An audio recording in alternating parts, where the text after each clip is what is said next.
আল্লাহকে ভয় করি। দিল্লি হুমকি দেয় আমাদের সিলেট, চট্টগ্রাম, ঢাকা, কুমিল্লা বিভিন্ন জায়গার নাম নিয়ে দখল করে ফেলবে। আমরাও বলি মুসলমান একমাত্র আল্লাহকে ভয় করে, আমরা একমাত্র আল্লাহর গোলামি করি।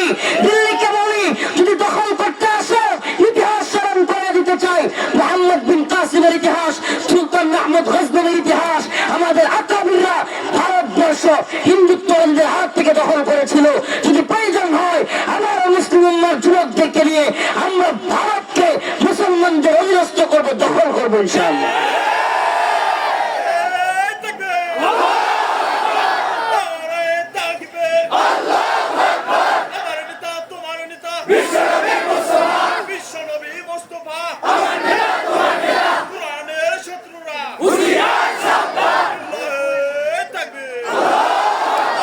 আমরা ভারতের গোলামি করি, কার গোলামি করি?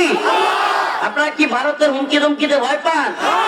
ও বগুড়ার মুসলিম উম্মার যুবকেরা, প্রিয় যুবক, তোমাদেরকে বলে যাই, তোমাদের কাছে আমাদের অনেক প্রত্যাশা। যৌবন যার, যুদ্ধে যাবার সময় তা। আমরা যুদ্ধটা চাই না, কিন্তু যদি আমাদের উপর চাপায়া দেওয়া হয়, আমরা মুসলমান বীরের জাতি, আমরা লড়াই করতে জানি। রাজি আছেন তো ইনশাআল্লাহ? ফিটনেস ঠিক রাখতে হবে, শারীরিক ফিটনেস, মানসিক যে ফিটনেস সব সময় তৈরি থাকতে হবে। হিন্দুত্ববাদীরা যেইভাবে হুমকি দিচ্ছে, শুধু হুমকিতেই ক্ষান্ত নয়, এরা আমাদের বাংলাদেশের আজকে এবং গতকালকে 2-3 দিন যাবত বিভিন্ন সীমান্তে অস্থিরতা চলতেছে, বিভিন্ন সীমান্তে তারা হামলা করবার প্ল্যান করতেছে, বিভিন্ন স্থাপনা নির্মাণ করতে চাচ্ছে। আলহামদুলিল্লাহ, আমাদের মধ্য মুজাহিদরাও, আমাদের মুসলিম যুবকেরাও মুসলিমদের পক্ষ থেকে পাল্টা জবাব তারাও দেখা দিচ্ছে। কুনতুম তুহিব্বুনাল্লাহ ফাত্তাবিউনি ইউহিব্বুকুমুল্লাহ ওয়া ইয়াগফির লাকুম যুনুবাকুম আল্লাহু গফুরুর রহিম। وقال رسول الله صلى الله عليه وسلم لا يؤمن أحدكم حتى أكون أحب إليه من والده وولده والناس أجمعين।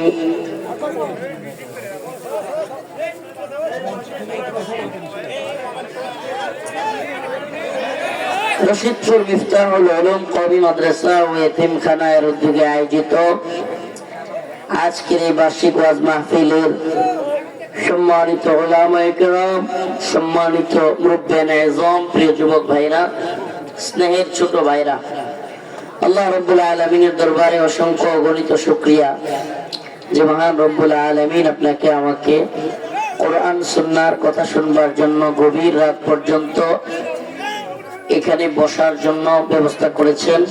সেজন্য কালিমাতু শুকর আদায় করে স্বতঃস্ফূর্ত আওয়াজ করে বলে আলহামদুলিল্লাহ। ও প্রিয় মুসলিম যুবক, প্রিয় ভাইরা আমার, বন্ধুগণ আমার, আমরা তখনই সফল কাম হতে পারবো, আমরা তখনই সফলতার দরজায়, সফলতার চূড়ান্ত সীমায় পৌঁছাতে পারবো যখন আল্লাহ এবং তার রাসূলের অনুসরণ আমরা করতে পারবো। আল্লাহর ভালোবাসা অন্তরের মধ্যে পৌঁছানো, অন্তরের মধ্যে তৈরি করা।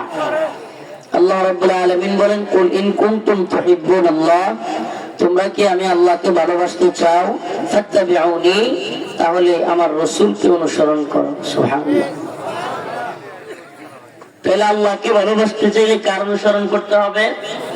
রাসূল সাল্লাল্লাহু আলাইহি ওয়াসাল্লামকে অনুসরণ করতে হবে। কোন ব্যক্তি অনেক নামাজ পড়লো, অনেক ইবাদত করলো, কিন্তু সেই ব্যক্তি ঈমানদার নয়, তার ইবাদত কবুল হবে? তার মানে আমল কবুল হওয়ার জন্য কিছু শর্ত আছে, আমল কবুল হওয়ার জন্য কিছু শর্ত আছে। কোন ব্যক্তি হাজার হাজার রাকাত নামাজ পড়লো কিন্তু তার ঈমান নাই, নামাজ কবুল হবে? কোন ব্যক্তি টানা কয়েক বছর রোজা রাখলো কিন্তু সে মুসলমান না, তার রোজা কবুল হবে? অনেক বেশি হজ করলো, হজে শরীক হইলো 50 বার 100 বার, যদিও সম্ভব না, কিন্তু কেউ যদি 100 বার হজ করে, বাইতুল্লাহ তাওয়াফ করে, কিন্তু সে যদি ঈমান না আনে, তার এই হজ কোনো কাজে আসবে? তার মানে বোঝা গেল আমল কবুল হওয়ার জন্য প্রথম শর্ত ঈমান থাকা। এজন্য আমরা হাদিসের মধ্যে পড়েছি আখলিস দীনাকা ইয়াকফিকাল আমালুল কলিল। তোমার ঈমানকে আগে খাঁটি করো, তোমার ঈমানকে কি করো? অল্প আমলই নাজাতের জন্য যথেষ্ট হইবে। ঈমান খাঁটি হইতে হবে আগে। আমলের পূর্বের শর্ত হলো ঈমান থাকা। ঈমান তাগুতকে বর্জন করা, লা ইলাহা ইল্লাল্লাহ। এই কথার মানে কি? আমি আল্লাহকে ছাড়া অন্য কোন তাগুতকে মানি না, অন্য কোন ইলাহ মানি না। আমরা আল্লাহর বিরুদ্ধে গেলে আমি কাউকে মানি না, এটা লা ইলাহা ইল্লাল্লাহর অর্থ। লা ইলাহা ইল্লাল্লাহ, আমি আল্লাহকেই মানি, অন্য কাউকে আল্লাহর বিরুদ্ধে গেলে মানি না। তার মানে প্রথম শর্ত ঈমান আনা, আমল কবুল হওয়ার জন্য ঈমান থাকা। নাম্বার 2, নিয়ত সহি থাকা। ইন্নামাল আ'মালু বিন্নিয়াত, সমস্ত আমল নিয়তের উপর নির্ভরশীল। কোন ব্যক্তি জানালা রাখলো, ঘরের জানালা, বাতাস খাবে, বাতাস খাওয়ার জন্য জানলা। আরেক ব্যক্তি জানলা রাখছে কিন্তু নিয়ত করছে ফজরের আজান মসজিদ থেকে আসবে, আমি ওই আজান শুনে নামাজে যাব। সুবহানাল্লাহ। দুইজনই জানলা কাটলো, কিন্তু একজন আজানের নিয়ত করার কারণে সে বাতাস তো খাবেই, পাশাপাশি সওয়াবও পাবে। কিন্তু যে ব্যক্তি শুধু নিয়ত করলো জানলা দিয়ে বাতাস খাবে, সে কি সওয়াব পাবে? হ্যাঁ। তার মানে নিয়তের কারণেও আমল কবুল হয়, নিয়তের কারণে আমল বরবাদ হয়ে যায়। আমরা দুইটা শর্ত জানলাম, আমল কবুল হওয়ার জন্য দুইটা শর্ত জানলাম। 1, ঈমান থাকা। 2, নিয়তটা সহি থাকা। নাম্বার 3, নিয়ত সহি আছে, আমলও কি বলে ঈমানও আছে, নিয়ত সহি, কিন্তু রাসূলের তরিকায় হয় নাই, সব পাবে। রোজা রাখা, নফল রোজা রাখা সবের কাজ না গুনাহের কাজ? কিন্তু ঈদের দিন রাখলে, ঈদের দিন রাখলে নামাজ পড়া সবের কাজ না গুনাহের কাজ? ফজরের সময় যখন সূর্য উদয় হয় ফজরের পরে তখন পড়লে, প্রিয় ভাইরা আমার, বন্ধুগণ আমার, তাহলে আমরা কি বুঝলাম? আমলগুলো কবুল হওয়ার জন্য কয়েকটা শর্ত আছে। নাম্বার 1, ঈমান থাকা। নাম্বার 2, নিয়ত সহি থাকা। নাম্বার 3, কি? আল্লাহর রাসূলের তরিকায় হওয়া, রাসূল সাল্লাল্লাহু আলাইহি সাল্লামের তরিকায় হওয়া। কুল ইন কুনতুম তুহিব্বুনাল্লাহ ফাত্তাবিউনি ইউহিব্বুকুমুল্লাহ ওয়া ইয়াগফির লাকুম যুনুবাকুম ওয়াল্লাহু গফুরুর রহিম।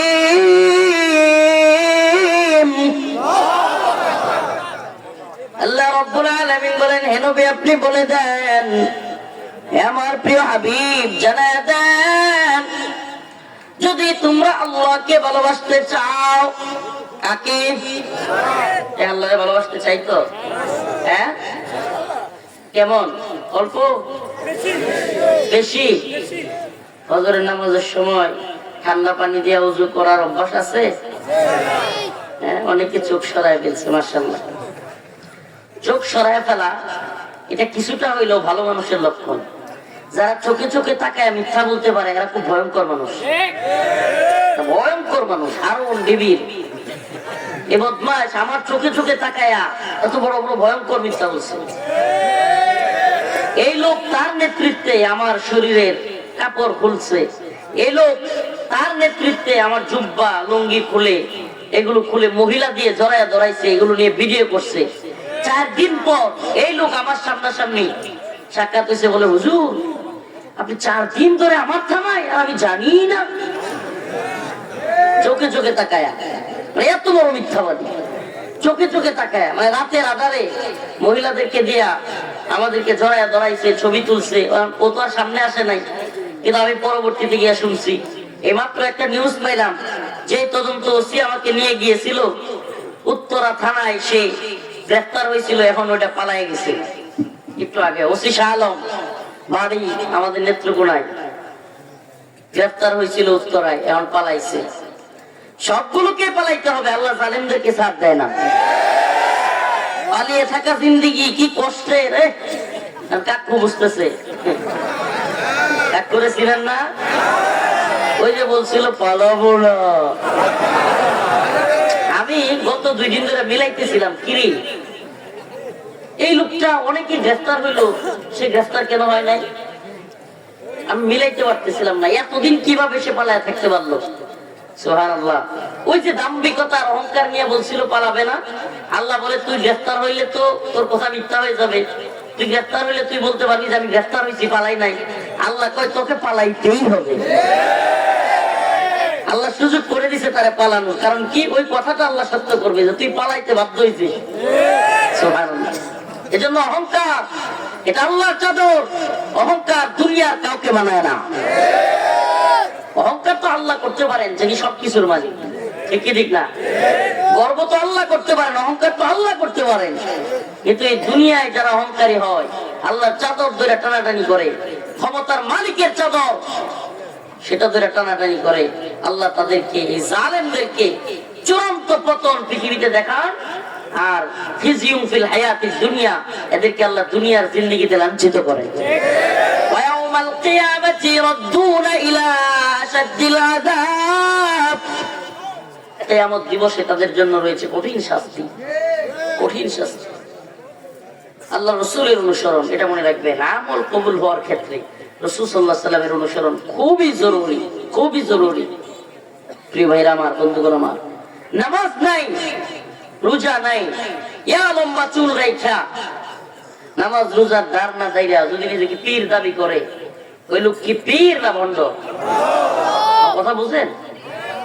নামাজ পড়ে না, রোজা রাখে না, মহিলাদের সাথে উঠা বসা করে, আবার নিজের পীর দাবি করে, এই লোক কি পীর না ভণ্ড?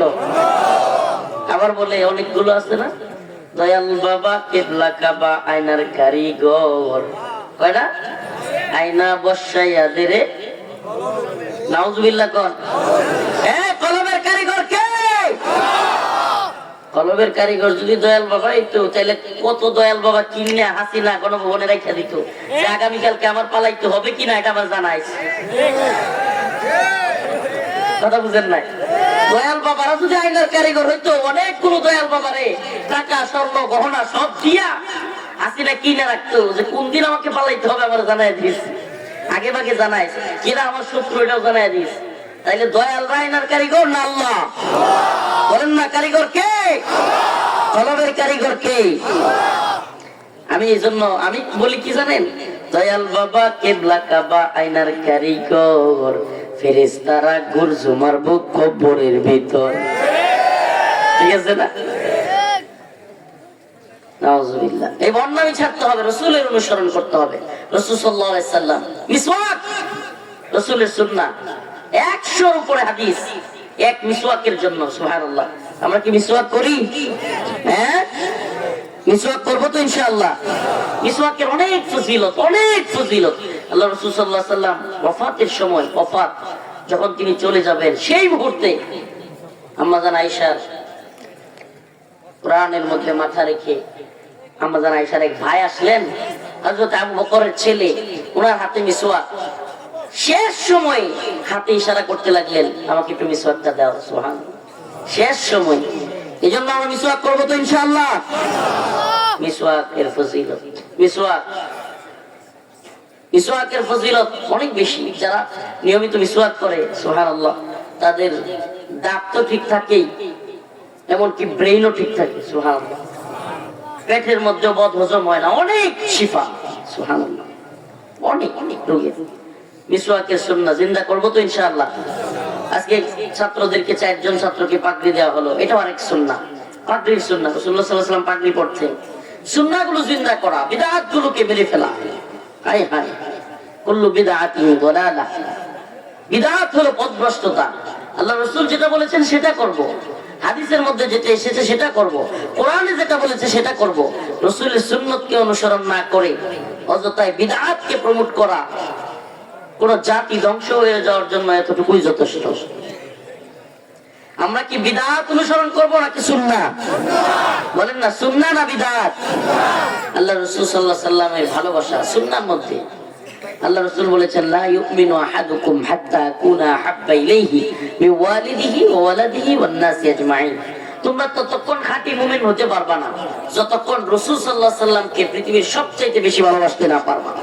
বাবা মা সন্তান সন্ততি সবকিছুর চাইতে বেশি ভালোবাসতে হবে রাসূল সাল্লাল্লাহু আলাইহি সাল্লাম। যে ব্যক্তি আল্লাহ রাসূলকে বেশি ভালোবাসতে পারবে সে আল্লাহ রাসূলকে ভালোবাসার কারণে আল্লাহকে পাবে। সুবহানাল্লাহ। কুল ইন কুনতুম তুহিব্বুনাল্লাহ ফাত্তাবিউনি ইউহিব্বুকুমুল্লাহ ওয়া ইয়াগফির লাকুম যুনুবাকুম আল্লাহু গফুরুর রহিম। আল্লাহ রাব্বুল আলামিন বলেন, যে ব্যক্তি রাসূলকে অনুসরণ করবে সে আল্লাহকে পেয়ে যাবে। যে ব্যক্তি আল্লাহকে পেয়ে যাবে ইউহিব্বুকুমুল্লাহ ওয়া ইয়াগফির লাকুম যুনুবাকুম, আল্লাহ পাক তার গুনাহগুলোকে maaf করে দিবেন। যে ব্যক্তি রাসূলের অনুসরণ করবে সেই ব্যক্তি আল্লাহকে ভালোবাসতে পারবে। যে ব্যক্তি আল্লাহকে ভালোবাসবে ইউহিব্বুকুমুল্লাহ, আল্লাহ তাদেরকে ভালোবাসবেন। ওয়া ইয়াগফির লাকুম যুনুবাকুম, আল্লাহ পাক তাদেরকে আমলগুলোকে তাদের গুনাহগুলোকে maaf করে দিবেন। আল্লাহু গফুরুর রহিম।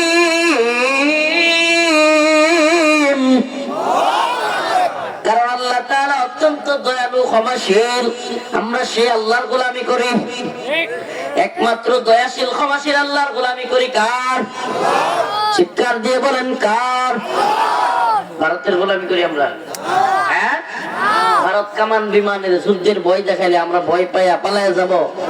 হ্যাঁ, ভারতকে বলবো ঠিক আছে হাসিনারই পাঠাইয়া দেন, আপনার ঘরে ভয় পায় হাসিনারই পাঠান, তাও ভালো, বাচ্চা থাকতে চাই, গোলামি কইরা বলবো আমরা? হ্যাঁ, আমরা গোলামির জিন্দেগিতে আবদ্ধ হব না। যদি দিল্লি বারবার হুমকি দিতে চাই, আমরা বলি এই বাংলার মুসলমানেরা পৃথিবীর কোন পরাশক্তিকে পরোয়া করে না, আমরা একমাত্র আল্লাহকেই পরোয়া করি। আমরা কাকে ভয় করি? দিল্লি হুমকি দেয় আমাদের সিলেট, চট্টগ্রাম, ঢাকা, কুমিল্লা বিভিন্ন জায়গার নাম নিয়ে দখল করে ফেলবে।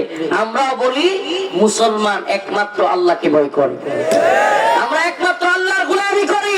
দিল্লিকে বলি যদি দখল করতে আসো ইতিহাস স্মরণ করে দিতে চাই, মুহাম্মদ বিন কাসিমের ইতিহাস, সুলতান মাহমুদ গজনবীর ইতিহাস, আমাদের আকাবিররা ভারতবর্ষ হিন্দুত্ববাদীদের হাত থেকে দখল করেছিল। যদি প্রয়োজন হয় আমার মুসলিম উম্মার যুবকদেরকে নিয়ে আমরা ভারতকে মুসলমানদের অধীনস্থ করবো, দখল করবো ইনশাআল্লাহ।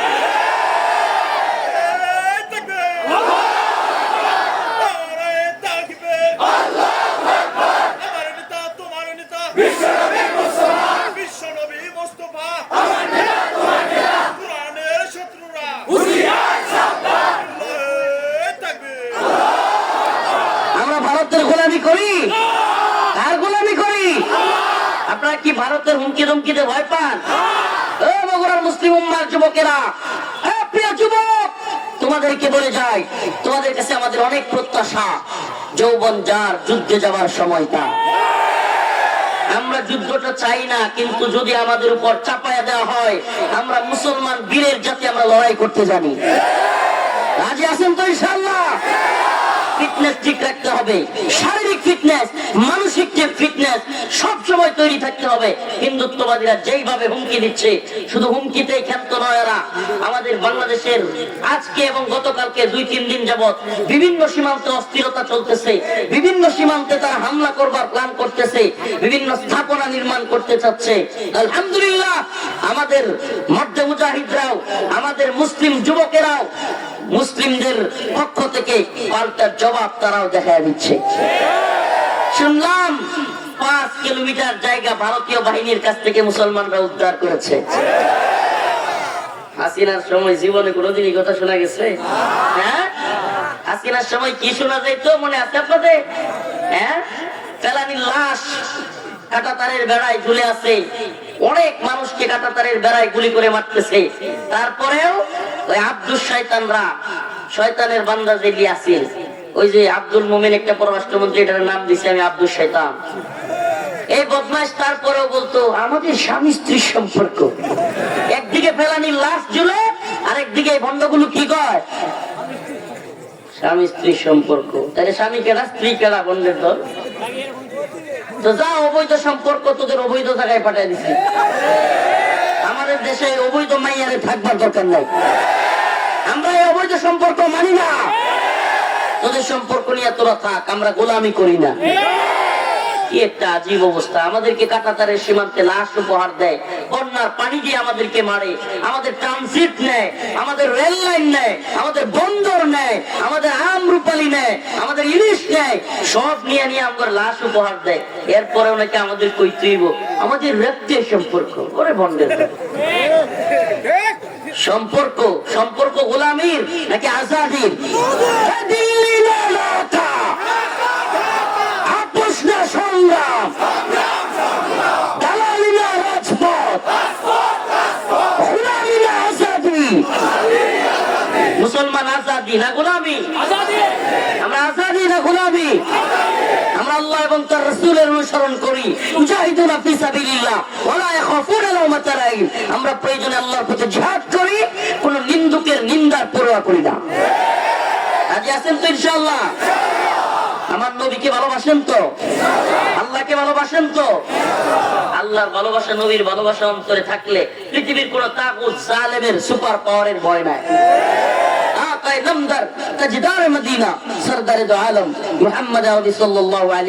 বলেছেন আমার উম্মতের বাহিনী যদি 12,000 হয়, কয় হাজার? আমার উম্মতের বাহিনী যদি 12,000 হয়, পৃথিবীর কোন সুপার পাওয়ার নাই যারা আমার ওই উম্মতের মুজাহিদ বাহিনীকে পরাজিত করে। সুবহানাল্লাহ। বলেছেন রাসূল সাল্লাল্লাহু আলাইহি ওয়াসাল্লাম। কেমন নবী? যার দুই ঠোঁটের মাঝখান দিয়ে জীবনে কোনোদিন মিথ্যা বলেন নাই। এটা আমরা না, শুধু মুসলমানরা না, কাফের মুশরিকরা পর্যন্ত এই কথা বলতে বাধ্য হইতো। আমাদের রাসূলকে পাগল বলতো, জাদুকর বলতো, গণক বলতো, কিন্তু কখনো রাসূলকে কাফেররাও মিথ্যাবাদী বলে নাই। তাইলে আমার রাসূল কি সত্যবাদী কিনা? বলেন না, সত্যবাদী কিনা? তাহলে আমার রাসূল বলেছেন আমার উম্মতের বাহিনী যদি 12,000 হয়, সুবহানাল্লাহ, কয় হাজার? 12,000 হয়, তাইলেও কোন কাফেররা পরাজিত করতে পারবে? বলেন রাসূলের কথা সত্য না মিথ্যা? নাউযুবিল্লাহ। রাসূলের কথা মিথ্যা হইতে পারে? সত্য প্রমাণিত হয়েছে কি হয় নাই? বদরে, আফগানে, সিরিয়ায়, ইয়েমেনে, সব জায়গায়। সুবহানাল্লাহ। এত বড় বাহিনী নাই, ছোট্ট ছোট্ট বাহিনী। কাম মিন ফিয়াতিন কালিলাতিন গালাবাত ফিয়াতান কাসীরাতান বিইذنিল্লাহ।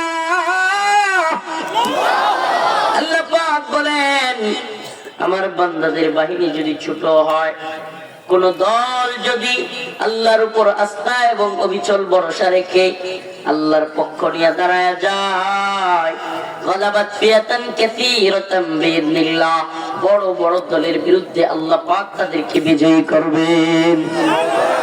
ছোট্ট ছোট্ট দলকে আল্লাহ পাক বড় বড় দলের বিরুদ্ধে কি করবেন?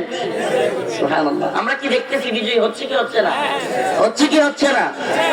আক্রান্ত হবে, হাদিসের যেহেতু আসছে, আক্রান্ত হবে মুসলিমরা, মার খাবে মুসলিমরা, কিন্তু বিজয় মুসলিমদের। বিজয় কাদের? আফগানে বিজয়ী কারা? সিরিয়ায় বিজয়ী কারা? অচিরেই শুনবেন মিশরেও বিজয়ী হবে মুসলমানরা। অচিরেই শুনবেন মালি, সোমালিয়ায় বিরাট বড় অঞ্চল মুসলিমদের দখলে আসবে ইনশাআল্লাহ। আর বাংলাদেশেও তো আলহামদুলিল্লাহ হাসিনা নামক জালিমরে আমরা পালাইয়া যেতে বাধ্য করছি। বিজয় আমাদের হয়েছে, ঠিক কি ঠিক না? ভারতীয় হিন্দুত্ববাদীদের দালালরা পরাজিত হয়েছে।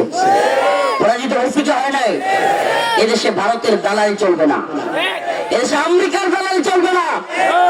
আমরা দালালি করি কিন্তু আল্লাহ। আমরা কার দালালি করি? আল্লাহ। আমরা ভারতের দালালি করি, আমেরিকার দালালি করি, ইসরায়েল, দ্য গ্রেট ইসরায়েল রাষ্ট্র গঠন করবার প্ল্যান, চোখ একেবারে চূড়ান্ত প্ল্যান। মুসলিম ইমানদার জানা দরকার আপনাদের এই বিষয়টি। গাজায়, ফিলিস্তিনে মুসলমানদের সর্বশেষ হাসপাতালটাকেও এরা বোম্বিং করে ঘুরাই দিচ্ছে। মুসলিম যুবক অচেতন হয়ে পড়ে আছে, খবরই রাখো না। গাজার, ফিলিস্তিনের সর্বশেষ যেই হসপিটাল, সেটাকেও বোমা মেরে উড়িয়ে দেওয়া হয়েছে।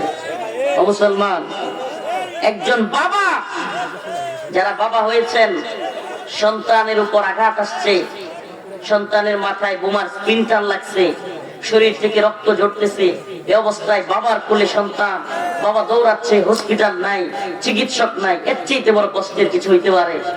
হ্যাঁ, এই অবস্থা আজকে ফিলিস্তিনে। এমনকি বড় কষ্টের নিউজ, ইহুদিবাদীরা যে কোনো মুহূর্তে আকসা, মুসলমানদের প্রথম কিবলা, যে কোনো মুহূর্তে তারা ধ্বংস করার জন্য চূড়ান্ত পদক্ষেপের জন্য রেডি হয়ে গেছে, যে কোনো মুহূর্তে। আমরা ইন্ডিয়াতে কি দেখেছি, আমাদের সেই সম্রাট বাবরের মুসলিমদের ঐতিহ্যবাহী মসজিদ বাবরি মসজিদকে তারা ভেঙে দিয়েছে, দিছে কি দেয় নাই?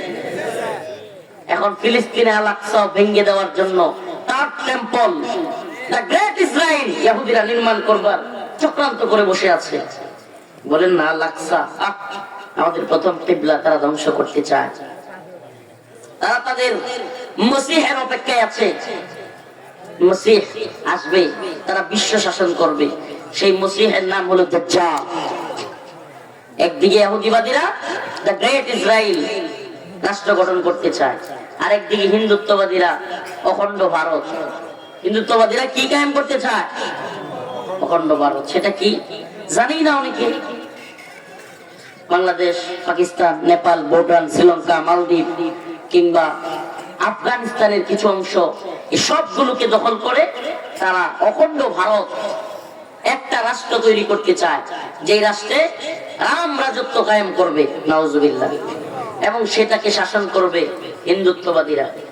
ও মুসলমান বগুড়ার যুবকেরা, তোমাদের কাছে আমি জানতে চাই, একদিকে ইহুদিরা দ্য গ্রেট ইসরায়েল রাষ্ট্র নির্মাণ করতে চায়, আরেকদিকে হিন্দুত্ববাদীরা অখণ্ড ভারত নির্মাণ করতে চায়, এবং তারা মুসলমানদেরকে পদদলিত করতে চায়, মুসলমানদেরকে নির্যাতন করতে চায়। আমার জানতে চাওয়া, তোমরা কি অখণ্ড ভারত কিংবা দ্য গ্রেট ইসরায়েলের অধীনস্থ থেকে দাসত্বের জিন্দেগি গ্রহণ করতে চাও? হ্যাঁ, আমরা কি পৃথিবীতে আসছি দাস হইতে? আরে মুসলিমরা দাস হইতে পারে না, মুসলিমরা স্বাধীন। আন্নাল আরদ ওয়ারিসুহা ইবাদিয়াস সালিহুন। আল্লাহ বলেছেন, এই জমিনের মালিক আমি, আর আমার এই জমিন উত্তরাধিকার সূত্রে ইবাদিয়াস সালিহুন, নেককার বান্দাদেরকে আমি দিয়ে দিলাম। জমিনের মালিক কে? এখন ওয়ারিস সূত্রে আল্লাহ পাক কাদেরকে দিবেন? মুমিনদেরকে। সুবহানাল্লাহ। তাইলে পুরো পৃথিবীর বর্তমান ওয়ারিস সূত্রে মালিক কে? কইতেও ভয় লাগে না? আরে আমেরিকার মতো super power, Israel, Bharat, Russia, চীন, এতগুলোর মধ্যে আমরা কমো আমাদের পৃথিবী। ও মুসলমান, কবির ভাষায় বলতে চাই, আসসিনু লানা ওয়াল আরাবু লানা ওয়াল হিন্দু লানা ওয়াল কুল্লু লানা। সব মুসলমানদের, ওই চীন আমাদের, ভারত আমাদের, আরব আমাদের, রাশিয়া আমাদের, আমাদের ছিল। মুসলমানরাই শাসন করবে, কেননা কোরআনের শাসনই হলো ইনসাফের শাসন। ইহুদিদের শাসন ইনসাফের শাসন, হিন্দুদের শাসন ইনসাফের শাসন। যদি মুসলমানরা শাসন করে, পৃথিবীর অন্য ধর্মাবলম্বীরাও শান্তিতে থাকবে, সুখে থাকবে। ন্যায়, ইনসাফ, শান্তি, কামিয়াবি তখনই আসবে যখন গোটা পৃথিবী কোরআনের শাসন কায়েম হবে। পৃথিবীতে কোরআনের শাসন কায়েম হোক, চান কি চান না? চান কি চান না? এ তন্ত্র মন্ত্রের জাহালাতের শাসন চান নাকি কোরআনের শাসন চান? বলেন না, কোন শাসন চান? সমাধান চাও যদি জীবনে মরণে, ফিরে যাও খুঁজে নাও, চোখ রাখো কোরআনে। সমাধান চাও যদি জীবনে মরণে, খুঁজে নাও, ফিরে যাও, চোখ রাখো কোরআনে। তবেই পাবে সুখ শান্তির ঠিকানা, তবেই পাবে সুখ শান্তির ঠিকানা, যদি মেনে নাও তুমি মনে প্রাণে। সমাধান চাও যদি জীবনে মরণে, খুঁজে নাও, ফিরে যাও, চোখ রাখো কোরআনে। ঘরে বলো কি বারাস্তে বলো, ঘরে বলো কি বারাস্তে বলো, অশান্তি দূর করে শান্তি আনে। সমাধান সমাধান চাও যদি জীবনে মরণে, ফিরে যাও খুঁজে নাও চোখ রাখো কোরআনে। রাজি আছেন তো ইনশাআল্লাহ? আমরা কোরআন চাই। আমরা কি চাই? আল্লাহর জমিনে আল্লাহর শাসন। কোনটা? এই স্লোগান হবে আল্লাহর জমিনে আল্লাহর আইন বাস্তবায়ন ফরজে আইন। পারবেন তো? আমি বলবো আল্লাহর জমিনে আল্লাহর আইন, আপনারা বলবেন বাস্তবায়ন ফরজে আইন। পারবেন তো? আল্লাহর জমিনে আল্লাহর আইন কয় না দেখি। শয়তানের আইন চান? ইমান থাকবো? আব্রাহাম লিঙ্কনের আইন চান নাকি কোরআনের আইন? আল্লাহর জমিনে আল্লাহর আইন। দূর বগুড়ার মানুষ কোথায় গেছে? বাস্তবায়ন ফরজে আইন। আরেকটু সহজ করবো, আরো সহজ। ইম্মা শরিয়া ওয়া ইম্মা শাহাদা, হয়তো শরীয়ত নয়তো শাহাদাত। আমি বলবো হয়তো শরীয়ত, আপনারা বলবেন নয়তো শাহাদাত। এটা বলবেন হয়তো শরীয়ত নয়তো শাহাদাত, হয়তো শরীয়ত নয়তো শাহাদাত। আরবি করবেন না একটু? আমরা বলবো ইম্মা শরিয়া, আপনারা বলবেন ওয়া ইম্মা শাহাদা। ইম্মা শরিয়া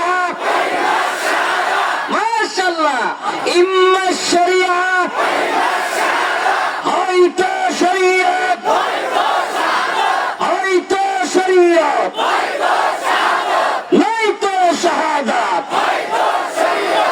আল্লাহর জমিনে আল্লাহর আইন বাস্তবায়ন ফরজে আইন। এটা মুখস্থ করা দরকার। আল্লাহর জমিনে আল্লাহর আইন বাস্তবায়ন ফরজে আইন। আল্লাহর জমিনে আল্লাহর আইন বাস্তবায়ন ফরজে আইন।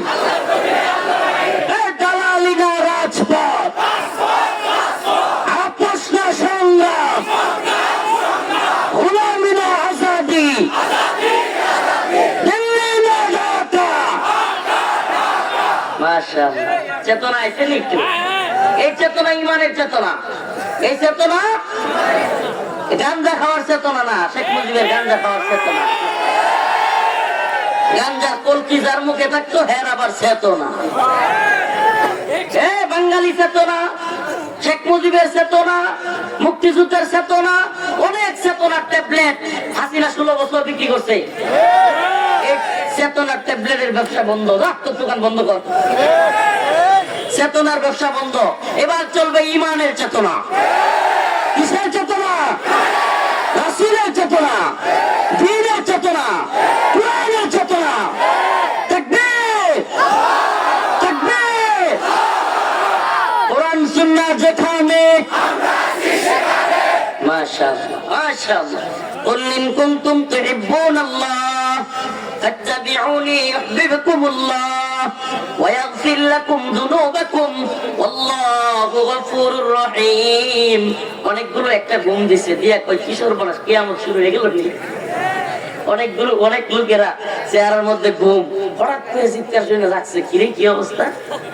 এটা ঘটনা শুনছিলাম হুজুরের কাছ থেকে। কালেকশন চলতেছে মাঠের মধ্যে।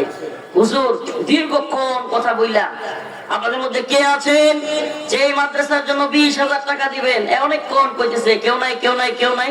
হঠাৎ করে এক লোক দাঁড়াইছে, সবাই তাকবীর দিয়েছে, লিল্লাহি তাকবীর। দেখো হুজুর আমার প্রশ্ন ধরছে। বেচারা উঠছে ঘুম থেকে হঠাৎ করে ইস্তিনজার জন্য, কিন্তু হুজুরে ভাবছে যে কি 20,000 টাকা। তো এখন আপনারা অনেকে চিন্তা করতেছেন কিরে এত চিৎকার এত রাত্রে ঘুম ভাঙ্গিয়া।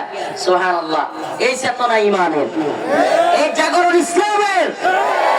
এই যে শহীদ শহীদ একটা জিনিস হাস্যকর লাগছে। এবার শহীদ জিনিসটা তো কাফের মুশরিকদের সাথে যায় না, সেকুলারদের সাথে যায় না। শহীদ জিনিসটা আসছে তো কোরআন থেকে। শহীদদের নামে কোরআন তিলাওয়াত না করায়া, এতিমদেরকে না খাওয়ায়া, শহীদদের নামে ওই রাহাত ফাতে আলী না কি খান বন্ডরে আইনা গান করায় শহীদের নামে, বন্ডামি। এগুলো বাদ দেন, তাহলে ইমানের চেতনা থাকবে না। এই চেতনার মধ্যে আবার কি কয় যে এই বেজাল ঢুকে যাবে। চেতনার মধ্যে কি ঢুকে যাবে? বেজাল ঢুকে যাবে। ইমানের চেতনা যতদিন ইমানের সাথে থাকে, যতদিন আপোষহীনতার সাথে থাকে, ততদিন কেউ পরাজিত করতে পারে না। তো আজকের আলোচ্য বিষয় আমার যেটা ছিল, আল্লাহ রসুলের সুন্নাহর অনুসরণ করা। কার অনুসরণ? আবারও প্রথম থেকে বলি, মনে আছে? মনে আছে? আমল কবুল হওয়ার জন্য শর্ত ঈমান থাকা। নাম্বার 2 নিয়ত সহি হওয়া, মাশাআল্লাহ। নাম্বার 3 সুন্নাহ অনুযায়ী হওয়া। সুন্নাহ অনুযায়ী না হইলে ঈমান থাকলেও নিয়ত থাকলেও আমল কবুল হবে। দলিল দলিল রোজা রাখা সবের কাজ, ঈদের দিন রাখলে কারণ সুন্নাহ অনুযায়ী হয় নাই। রোজা রাখা, এই তাহলে মাজারে গিয়ে কেউ সিজদা করবো? লা তাত্তাখিযুল কুবুর মাসাজিদা, তোমরা কবরকে সিজদার স্থান বানায়ো না। কবরকে সিজদার স্থান। তবে মুসলিম ভাই আপনাদেরকে বলি, ঝগড়াটা এখন নিজেরা নিজেরা না, ঝগড়াটা এখন নিজেরা নিজেরা না, ঝগড়াটা হবে কাফের মুশরিকদের সাথে। কাদের সাথে? মুহাম্মাদুর রাসূলুল্লাহ ওয়াল্লাযীনা মাআহু আশিদ্দাউ আলাল কুফার রুহামাউ বাইনাহুম। আল্লাহর রাসূল এবং তার সাহাবায়ে কেরাম আশিদ্দাউ আলাল কুফার, কাফের মুশরিকদের সাথে শক্ত ছিলেন, রুহামাউ বাইনাহুম, কিন্তু নিজেরা নিজেদের মধ্যে কেমন ছিলেন? নরম। সুবহানাল্লাহ, নরম ছিলেন নিজেরা নিজেদের মধ্যে। তাহলে আমরা টঙ্গিতে গিয়ে কি পালোয়ান সাজবো? মুসলমানদের মাথায় আঘাত করবো? হ্যাঁ? আর মন্দিরে গিয়ে দারোয়ানগিরি করবো? মূর্তি দেখেন নাই বিভিন্ন দল বিভিন্ন নেতা, উরি বাবা রে বাবা, মূর্তি পূজার মধ্যে হাই রে দারোয়ানগিরি, একেবারে হিন্দুত্ববাদীদের দারোয়ানগিরি। এখন যখন চট্টগ্রামে সাইফুল ইসলাম আলিফ ভাইকে এরা জবাই করে দিচ্ছে, মুসলমানদের বিরুদ্ধে ষড়যন্ত্র করতেছে, ইসকন লক্ষ লক্ষ লোক নিয়ে বাংলাদেশ দখলের, ভারতকে উস্কানি দেওয়ার ষড়যন্ত্র করতেছে, এখন কিছুটা হইলেও মানে হুঁশ ফিরছে না, বুঝে আসছে। আল্লাহ বলছে ইন্নামাল মুশরিকুনা নাজাস, এই মুশরিকরা হলো নাপাকি। আল্লাহ বলছে লাতাজিদান্না আশাদ্দান নাস আদাওয়াতাল লিল্লাযিনা আমানুল ইয়াহুদ ওয়াল্লাযিনা আশরাকু, ঈমানদারদের সবচেয়ে কঠিন শত্রু হলো ইহুদি এবং মুশরিকরা। আল্লাহর কথা উল্টায়া মন্দিরে গিয়া দারোয়ান সাজছেন, টঙ্গিতে গিয়া পালোয়ান সাজছেন, অথচ আল্লাহর রাসূল এবং তার সাহাবীরা ছিল মুমিনদের দারোয়ান, কাফেরদের বিরুদ্ধে পালোয়ান। তো আমরা কাফেরদের বিরুদ্ধে পালোয়ান, কথা বলেন। ভারতের বিরুদ্ধে কি? দেখেন না একটা ছবি খুব ভাইরাল হয়েছে, চাচা মিয়া সরিষা ক্ষেতের মধ্যে বিজিবির পিছন দিয়ে গিয়া রামদামে বলেছে। মাশাআল্লাহ, পারব বা না পারব খুব দুইটা দিবে। সুবহানাল্লাহ, তৈরি আছেন তো ইনশাআল্লাহ? প্রয়োজনে ডাক আসলে সেনাবাহিনীর সাথে হাতে হাত রেখে হিন্দুত্ববাদীদের বিরুদ্ধে আমরা ইনশাআল্লাহ বিজয়ের জন্য জিহাদ করব। রাজি আছেন? দলাদলি নাই, নেতা শায়েখগিরি পীরগিরি নাই, সবাই কাঁধে কাঁধ মিলাইতে হবে, দলাদলি বাদ দিতে হবে। মুসলমান একদল, মুসলমান একদল, আমাদের এত দলাদলি ভেদাভেদির দরকার নেই, আমরা সবাই এক এক হইতে হবে। দলাদলি কইরা ক্ষমতার বাগবাটোয়ারা, চাঁদাবাজি, টেন্ডারবাজি, লুটতরাজ, এগুলো থেকে আল্লাহ পাক আমাদেরকে হেফাজত করুক। এগুলো করা যাবে? সুন্নাহকে অনুসরণ করা, বিদআতকে, খারাপ কাজগুলোকে ছেড়ে দেওয়া। আল্লাহ পাক আমাদের সবাইকে তৌফিক দান করুক, বলেন আমিন।